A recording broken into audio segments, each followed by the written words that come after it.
Hello, I'm David Bowman with Total Teaching Solutions International. I've worked with a lot of schools and districts on bringing international teachers into their classrooms, and I seem to get a lot of the same questions. So we're going to walk through the J-1 program and address some of the program details, some of the specifics, and some of the questions that I get from schools and district administrators. So first of all, what is the purpose of this program? This program is intentionally designed by the U.S. government to increase mutual understanding between different peoples, between people in the U.S. and our students and people from other countries and their cultures. So it's an cultural exchange program. Now, it's not designed to be a staffing solution or a vehicle for improving the quality of life for international teachers, although for practical purposes, the main reason why districts and schools come to us seeking teachers is because they really are looking for some high quality teachers for their classrooms. And the teachers that come in generally fit that very, very well. So how long does this last? If you bring in a teacher through the J-1 program, how long do you get to keep him? The basic program is a 3-year program, subject to renewal, assuming that the teacher meets your ongoing evaluative standards and is renewed from year to year. Now, after 3 years, the teacher can apply for an additional 2-year extension of the program, so you can have the teacher up to 5 years. Along with that, the overall timeline of the service time is designed to fit with the school year. So at the beginning of the school year in the fall through the end of the school year in late spring, early summer. Now, what are the benefits? Why would you consider doing this? Well, the most important reason is you get a qualified teacher in your classroom. Somebody who is experienced, somebody who is credentialed in the subject area or grade level they're teaching, somebody who can bring in a wide variety of instructional strategies that will help your students learn. But the other advantage, given that this is a cultural exchange program, is it helps students to understand different ways of thinking and helps students to understand some of those factors that help people understand one another. So by bringing in an international teacher, students also learn those types of social emotional skills they need in order to get along with one another. So there's a lot of really good advantages to this particular program. Now, can you participate? Not every school can participate in this program. In order to participate, you have to be an accredited school, whether public, private, or charter school. Or Bureau of Indian Education schools may also participate, not those that are administered by the Bureau, but those that are funded by the Bureau if they are accredited. So if your school or your district meets these eligibility requirements, yes, you can participate. There's only one additional piece, which is if you bring in a teacher and they get their J-1 visa to come in, you will be asked to sign an agreement with the visa sponsor. Visa sponsors are federally approved organizations that basically accept foreign nationals into the cultural exchange program. And they will have an agreement for the districts to sign, basically to support the teacher, to treat them well, treat them like all other teachers, and to help to support the cultural exchange components of the program. All right, so who are the teachers? Well, in order to qualify for this program, teachers have to meet very specific criteria. First of all, they have to have at least 2 years of teaching experience. So you're not getting a fresh out of college teacher. Somebody who's a little bit of experience. Most of the folks that we've worked with have quite a few more years. I think our average is right around 12 or 13 years of experience. Now, the teachers must also have, at a minimum, a bachelor's degree. Many of them will have master's degrees as well. A pretty high percentage actually have master's degrees. But they must have at least a bachelor's degree. They must have a license in their home country, enabling them to teach. They also must meet the criteria for your state in order to receive a teaching license in your state. And then finally, on personal characteristics, they have to be able to demonstrate that they have a good reputation, a good character, and that they are able to adequately express and provide instructions in English. Now, what can you hire these teachers to do? First, they must be a classroom teacher. They can't be an aide, they can't be a substitute, they can't work in the central office. They actually have to be in the classrooms, and that's K through 12. Whether it's general classrooms like elementary schools or a subject-specific classroom or special ed, of course. They can work in pre-K programs if the pre-K program is designed as a language immersion program in that teacher's home language. Now, how are they in relation to the other teachers? Well, from the district standpoint, they're almost exactly the same. They have the same duties as other teachers, same salary, same benefits, same responsibilities. They undergo the same evaluation system as all other teachers. So in that regard, they are just like a U.S. teacher that you hire. They only have a couple of different responsibilities. One is most of the J-1 visa sponsors are going to hold some type of training, an induction process for them, and they must attend that. They must also engage in 2 cultural activities.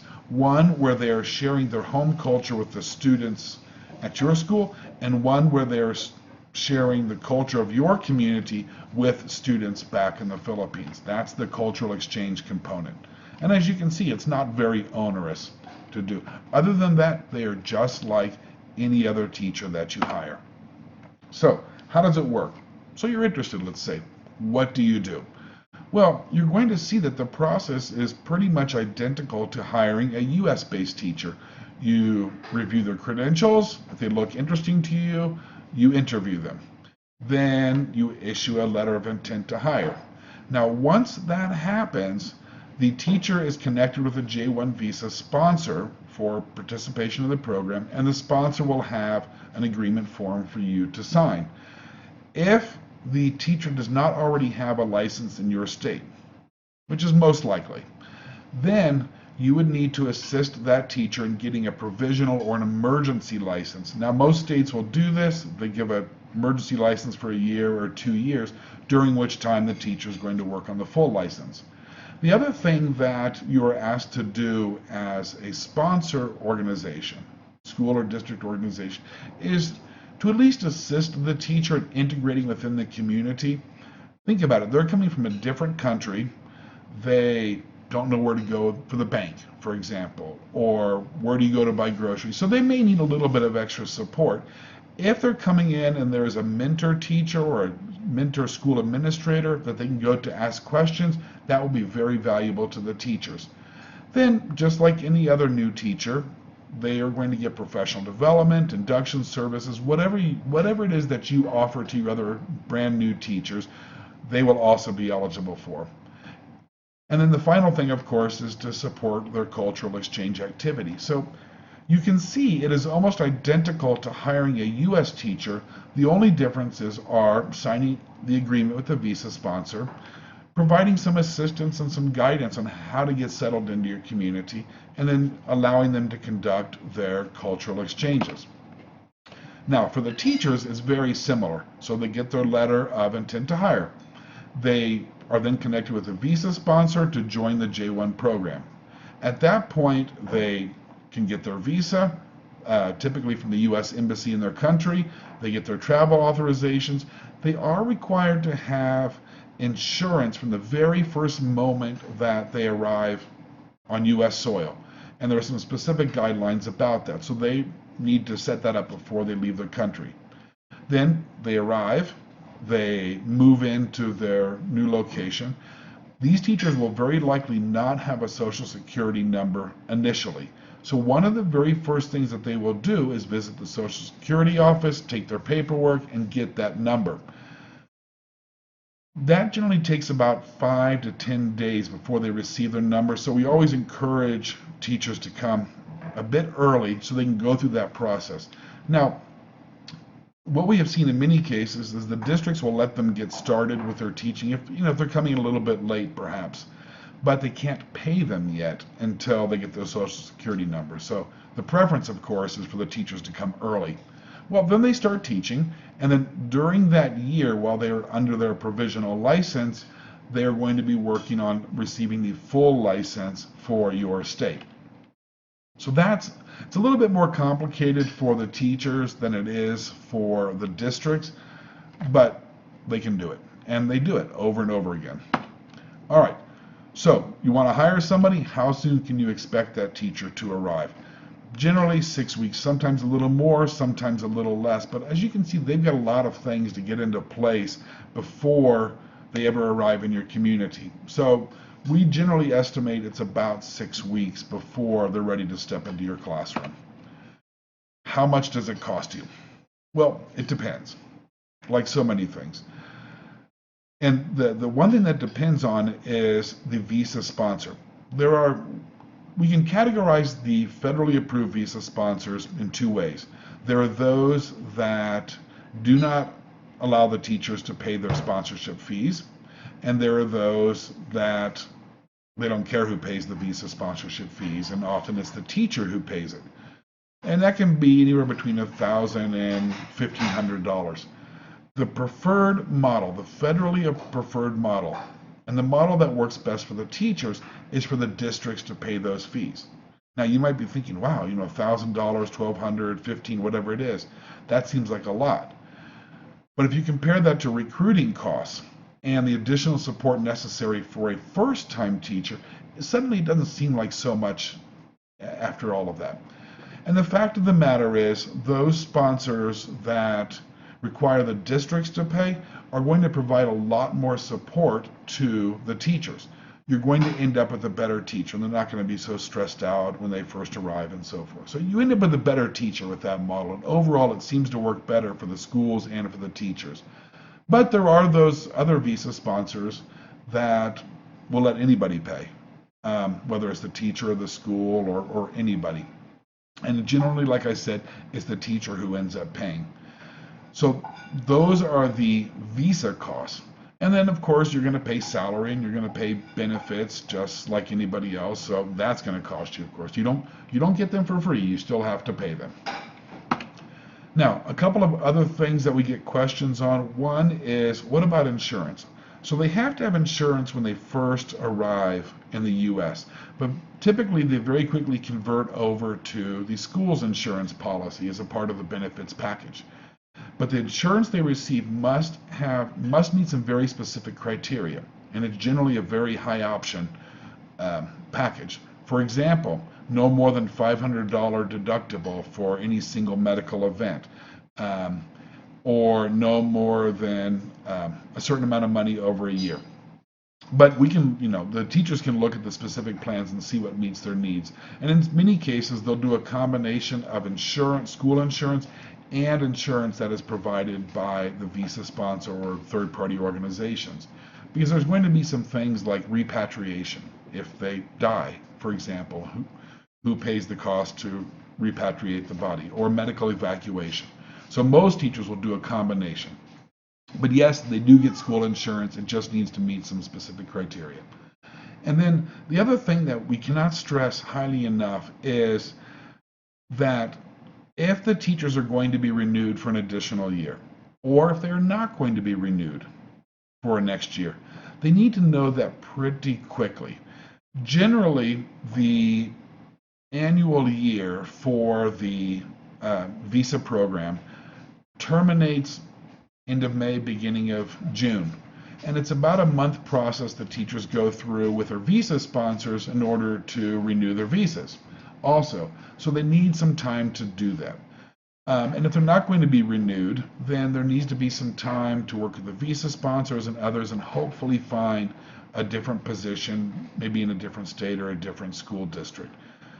So what we generally recommend is, if possible, based on your policies and procedures, if possible, it's best if the teachers can be notified in early May so they have time to make sure they either renew their visas or find another position.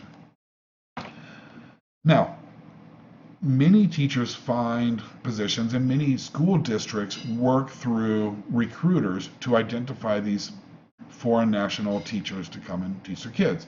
And I think there's some advantages to that. For one, they're going to be able to assist in the review of candidates and help to identify those candidates that will meet specific needs, whether it's subject levels or grade levels or specific criteria requirements.